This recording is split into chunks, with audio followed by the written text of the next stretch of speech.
Women seats اور minority seats اس کی سماعت الیکشن کمیشن آف پاکستان میں ہوئی.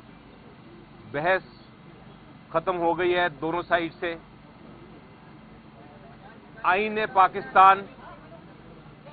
پاکستان بڑا واضح طور پہ یہ کہتا ہے کہ جتنی کسی سیاسی جماعت نے جتنی سیٹیں جیتی ہوں الیکشن میں، ان کو صرف اور صرف ان سیٹوں کے مطابق مائنورٹی سیٹس اور ویمن سیٹس ملیں گی. یعنی کہ اگر کسی جماعت نے 10 سیٹیں جیتی ہوں نیشنل اسمبلی میں، تو اس کو اس 10 کے اگینسٹ جتنا اس کا حصہ بنتا ہے وہی ملے گا. ان 10 سیٹ سے آگے حصہ نہیں مل سکتا.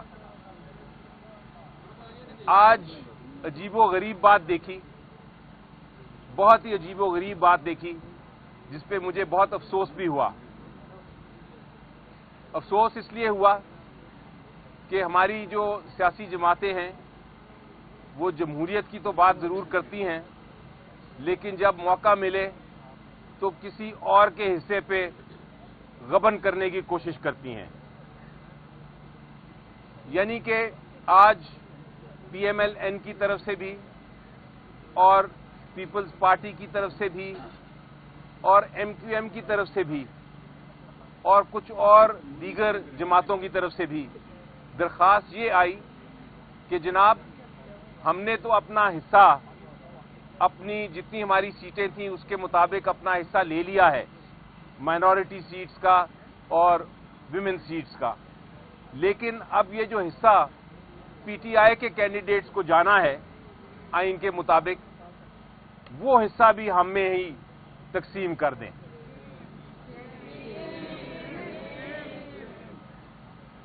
ہم نے الیکشن کمیشن آف پاکستان کو سامنے بتایا کہ آئین کو آپ تبدیل نہیں کر سکتے. آئین میں جو حصہ ان کا ہے وہ حصہ ان کو آپ دے چکے ہیں. آئین میں جو حصہ پی ٹی آئی کے بیکڈ جو کینڈیڈیٹس ہیں، جو پی ٹی آئی کے کینڈیڈیٹس ہیں جنہوں نے سنی اتحاد میں جوائن کیا ہے، ان کا حصہ آپ کو آئین کے مطابق دینا ہی دینا ہے. ہم نے یہ بھی کہا کہ آپ یہ خالی بھی نہیں چھوڑ سکتے، کیونکہ جو ویمن مائنورٹی ان کے جو حصے ہیں، ان کے جو کینڈیڈیٹس ہیں، یہ کوئی خیرات نہیں ہے، یہ آئینی حق ہے.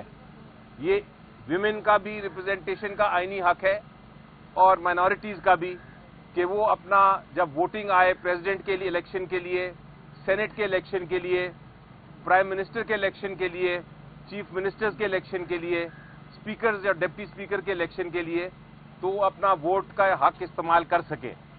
تو الیکشن کمیشن آف پاکستان کو ہم نے کہا آپ یہ بھی نہیں کر سکتے کہ یہ معاملہ خالی چھوڑ دیں، آپ کو یہ کینڈیڈیٹس جو ہے یہ پی ٹی آئی کو دینے ہی دینے ہیں. ایک بحث کی گئی کہ جناب جو سنی اتحاد ہے یہ ایک پولیٹیکل جماعت تو ہے، لیکن انہوں نے پارلیمنٹ میں کوئی سیٹ نہیں جیتی، اس لیے ان کو جو کینڈیڈیٹس نے پی ٹی آئی کے کینڈیڈیٹس نے جو ان کے ساتھ اندر شامل ہوئے ہیں، ان کے شمولیت کے بعد بھی ان کو یہ مائنورٹی سیٹس نہیں دی جا سکتی اور ویمن سیٹس نہیں دی جا سکتی. اس پہ بھی ہم نے آرٹیکل 51 دکھایا الیکشن کمیشن آف پاکستان کو جواب میں، اور یہ بتایا کہ وہاں لفظ استعمال ہوا ہے کہ کوئی بھی پولیٹیکل پارٹی کو جوائن کیا جا سکتا ہے. کسی بھی پولیٹیکل پارٹی کو جو انڈیپینڈنٹ کینڈیڈیٹس ہیں وہ جوائن کر سکتے ہیں. یہ کوئی قدغن نہیں لگائی آئین میں کہ اس پولیٹیکل پارٹی کو ہی جوائن کر سکتے ہیں جو پارلیمنٹ میں ہو، بلکہ پاکستان کی آئین میں پارلیمنٹری پارٹی کو الگ ایک حیثیت دی گئی ہے. وہاں لفظ استعمال ہوا ہے آرٹیکل 51 میں پولیٹیکل پارٹی صرف. دوسری بحث یہ کی گئی کہ جناب سنی اتحاد نے لسٹ نہیں دی. ہم نے اس کا جواب دیا کہ بالکل درست ہے، لسٹ نہیں دی، لیکن اس میں کہاں قدغن ہے قانون میں کہ آپ دوبارہ لسٹ نہیں دے سکتے. اب جبکہ سنی اتحاد میں اتنے سارے جو کینڈیڈیٹس ہیں وہ جوائن کر گئے ہیں، ان کی تعداد پاکستان میں سب سے میجورٹی میں آ گئی ہے، تو آپ کو کوئی قدغن نہیں ہے الیکشن کمیشن آف پاکستان کے اوپر کہ وہ دوبارہ سے ایک شیڈیول اناؤنس کر کے تو ان ویمن جو ہماری ساری کینڈیڈیٹس ہیں اور مائنورٹی کے جو کینڈیڈیٹس ہیں ان کی اسکروٹنی کر کے ان کو ریزرو سیٹس دے دیں. یہی انصاف کا تقاضا ہے. بہرحال یہ ساری بحث ہوئی اور اس بحث کے بعد اب الیکشن کمیشن آف پاکستان نے ججمنٹ کو ریزرو کر لیا ہے. تو امید تو میری یہ ہے, ہم سب کی امید یہ ہے کہ آئین اور قانون کے مطابق فیصلہ ہوگا اور پھر ہم انشاءاللہ آگے چل سکیں گے. اگر یہ نہیں ہوا, اگر ہماری سیٹیں چھین کے تو دے دی گئیں, PMLN یا پیپلز پارٹی میں بانٹ دی گئیں, اگر یہ غبن جو ہے غیر قانونی غبن وہ اگر ہو گیا تو پھر ہم ضرور سپریم کورٹ جائیں گے.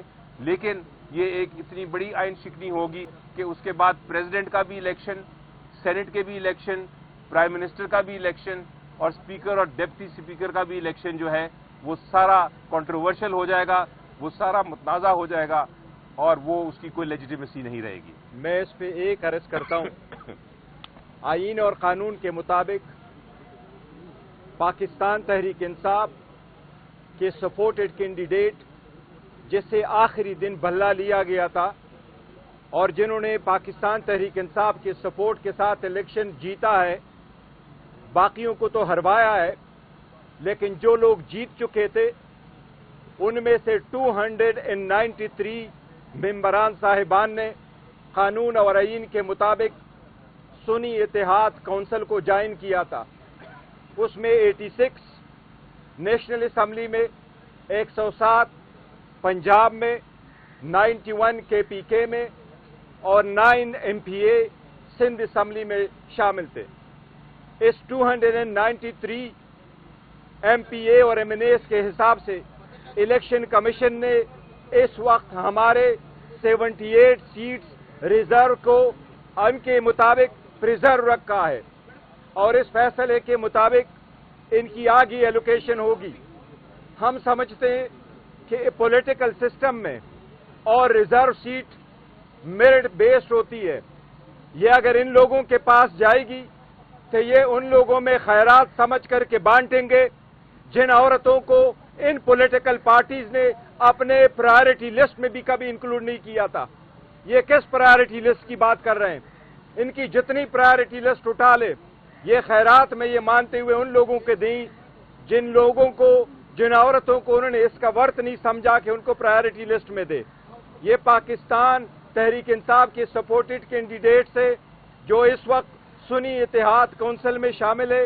سنی اتحاد کونسل کو یہ سیٹیں ملے گی تو انشاءاللہ تعالی خان صاحب کے ویژن کے مطابق یہ ان کمیٹڈ ورکروں کو ملے گی, کمیٹڈ ورکروں کو جن کو آپ کہہ سکتے ہیں جن کا ہم ہمیشہ سے چناؤ ایک بااعتماد طریقے سے میرٹ بیس پہ کریں گے.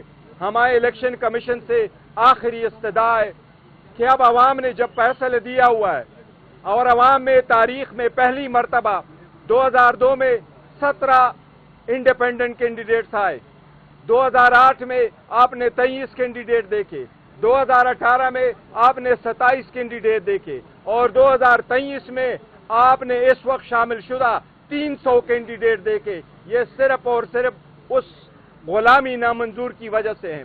الیکشن کمیشن کو اگر عوامی نمائندوں کا احساس کرنا ہے, اس پولیٹیکل سسٹم کو آگے چلانا ہے, تو الیکشن کمیشن کے سامنے آج علی ظفر نے بہترین آرگومنٹس کیے ہیں کہ یہ اختیار آپ کے پاس ہے, آپ ان کو ایسے ایلوکیٹ کرے جس سے قانون کا تقاضا پورا ہو. اگر پروویژن اس میں موجود ہے آپ ان کے, تو ایک بار پھر ہماری الیکشن کمیشن سے استدعا ہے کہ اسمبلی اس وقت پورا نہیں ہوتی جب تک ان کے سارے ممبران صاحبان موجود نہ ہو. لہذا آج ہی فیصلہ کر لے, ہماری سیٹ ہمیں ایلوکیٹ کر دے تاکہ ہماری کیس پہ جلد فیصلہ ہو اور ہماری اسمبلی بھی پورا ہو.